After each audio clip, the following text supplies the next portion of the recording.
সহিহ বুখারীর একটি হাদিস, রাসূল পাক সাল্লাল্লাহু আলাইহি ওয়াসাল্লাম বলেছেন, আদম সন্তানের বয়স বাড়ার সাথে সাথে দুইটি জিনিসের প্রতি আকাঙ্ক্ষা, লোভ, ভালোবাসা বেড়ে যায়।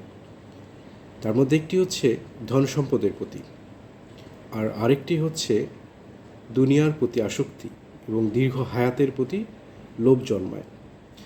তো আমরা বর্তমানে আমাদের চারপাশে খেয়াল করলেই দেখতে পারবো, মানুষের ধন সম্পদের প্রতি যে লোভ, যে আকাঙ্ক্ষা তৈরি হয় এবং তারা আরও চাই, আরও চাই, আরও লাগবে, এই আকাঙ্ক্ষাটা আমরা দেখতে পারি। যত হচ্ছে আরও চাই, যা আছে তাতে সন্তুষ্ট নয়, আরও লাগবে, আরও প্রয়োজন, আরও সম্পদ গড়তে হবে। আরেকটি জিনিস হচ্ছে দীর্ঘ হায়াত। মানুষ যখন দুনিয়ামুখী হয়ে যায়, দুনিয়ার প্রতি আসক্ত হয়ে যায়, তখন তারা খুঁজতে থাকে যে না, কীভাবে বেঁচে থাকতে পারবো, কীভাবে আরও দীর্ঘ জীবন পৃথিবীতে ভোগ করতে পারবো। তখন মানুষের প্রতি মানুষের এই জিনিসটা বেড়ে যায়, যে দুনিয়ার প্রতি তার আসক্তি। তাই রাসূল সাল্লাল্লাহু আলাইহি ওয়াসাল্লামের এই হাদিসটি আমাদের এই শিক্ষাই দেয় যে মানুষ দুনিয়াতে যতদিন বেঁচে থাকবে, যত তার বয়স বৃদ্ধ হবে, বয়স বেড়ে যাবে, ততই সে চাবে তার জন্য ধন সম্পদ বৃদ্ধি পায় এবং তার হায়াত যেন বেড়ে যায়।